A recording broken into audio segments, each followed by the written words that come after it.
মধ্যপ্রাচ্যে ইসরায়েলের জন্মের আগে এর বিরোধিতা করেছিলেন ভারতের স্বাধীনতা সংগ্রামের নেতা মহাত্মা গান্ধী। তিনি ছিলেন ফিলিস্তিনি মুসলিমদের পক্ষে। এরপরও কয়েক দশক ভারতের অবস্থান ফিলিস্তিনের পক্ষেই ছিল। তবে নরেন্দ্র মোদীর নেতৃত্বে বিজেপি সরকারের অধীনে ভারতের সঙ্গে ইসরায়েলের সম্পর্ক বেশ ঘনিষ্ঠ হয়েছে। ৭৫,০০০ ফিলিস্তিনিকে হত্যা করার পরও কেন মোদীর প্রিয় বন্ধু নেতানিয়াহু, কেন তাদের এত সখ্য? টিভিএস এক্সপ্লেইনারে চলুন জেনে নেই বিস্তারিত। সঙ্গে আছি তামান্না খন্দকার। ২০১৭ সালের ৪ জুলাই ইসরায়েলের বেন গুরিয়ন বিমানবন্দরে ভারতের প্রধানমন্ত্রী নরেন্দ্র মোদীকে সেদিন স্বাগত জানাতে লাল গালিচা বিছিয়ে অপেক্ষায় ছিলেন বেনিয়ামিন নেতানিয়াহু। উড়োজাহাজ থেকে নামার পর একে অপরকে বুকে টেনে নিয়েছিলেন তারা। সেটি ছিল প্রথমবারের মতো কোনো ভারতীয় প্রধানমন্ত্রীর ইসরায়েল সফর। এবার ৯ বছর পর ২৫ ফেব্রুয়ারি দ্বিতীয়বারের মতো ইসরায়েল সফরে যাবেন মোদী। দেশটির পার্লামেন্ট নেসেটে ভাষণও দেবেন তিনি। নয়াদিল্লির পলিসি পার্সপেক্টিভস ফাউন্ডেশনের সিনিয়র ফেলো আনোয়ার আলম বলেন, ফিলিস্তিনি ভূখণ্ডে চলমান যুদ্ধের মধ্যে মোদীর এই সফর বর্ণবাদী ইসরায়েলি রাষ্ট্রকে বৈধতা দেওয়ার সমান। সদ্য সমাপ্ত গাজা যুদ্ধে ৭৫,০০০-এরও বেশি ফিলিস্তিনিকে হত্যা করেছে নেতানিয়াহুর সরকার। সম্প্রতি বিশ্বখ্যাত চিকিৎসা সাময়িকী ল্যান্সেটের একটি প্রতিবেদনে উঠে এসেছে এ তথ্য। গণহত্যার দায়ে নেতানিয়াহুর বিরুদ্ধে গ্রেপ্তারি পরোয়ানাও জারি করেছে আন্তর্জাতিক অপরাধ আদালত। তবুও তাকে প্রিয় বন্ধু হিসেবে সম্বোধন করে থাকেন ভারতের এই প্রধানমন্ত্রী।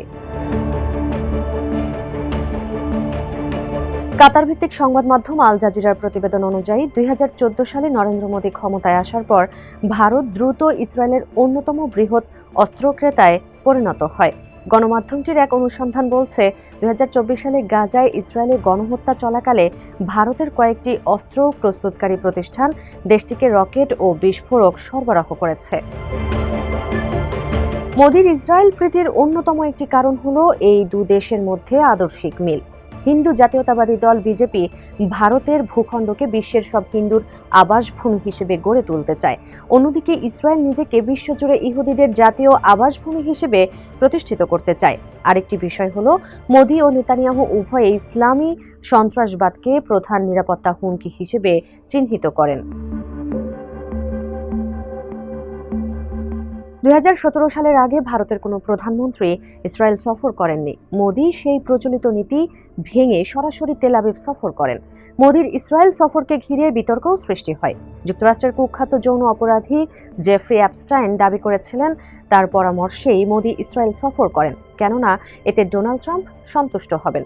ইমেইল বার্তায় অ্যাপস্টাইন এমন দাবিও করেন যে মোদী তার পরামর্শ অনুসরণ করে ইসরায়েলে গিয়ে নেতানিয়াহুর সামনে নাচ গানও করেছেন। তবে ভারতের পররাষ্ট্র মন্ত্রণালয় এসব বক্তব্যকে অবাস্তব কল্পনা বলে উড়িয়ে দিয়েছে। মোদীর সফরের পর দুই দেশের সম্পর্ক আরও প্রাতিষ্ঠানিক ও বহুমাত্রিক রূপ পায়। ১৯৯২ সালে যেখানে এই দু দেশের দ্বিপাক্ষিক বাণিজ্যের পরিমাণ ছিল $২০০ মিলিয়ন, তা বেড়ে ২০২৪ সালে $৬ বিলিয়নেরও বেশি হয়েছে। নয়াদিল্লি ভিত্তিক অবজারভার রিসার্চ ফাউন্ডেশনের মধ্যপ্রাচ্য অফিসের নির্বাহী পরিচালক কবির তানেজা বলেন, মোদীর আমলে ভারত ইসরায়েল সম্পর্ক কৌশলগত ও অর্থনৈতিক উভয় ক্ষেত্রেই গভীরতর হয়েছে। ওয়াশিংটন ভিত্তিক think tank international crisis group এর ইসরায়েল ফিলিস্তিন বিভাগের প্রকল্প পরিচালক ম্যাক্স রোডেনবেকের মতে, মোদী ইসরায়েলকে প্রভাবশালী শক্তি হিসেবে দেখেন।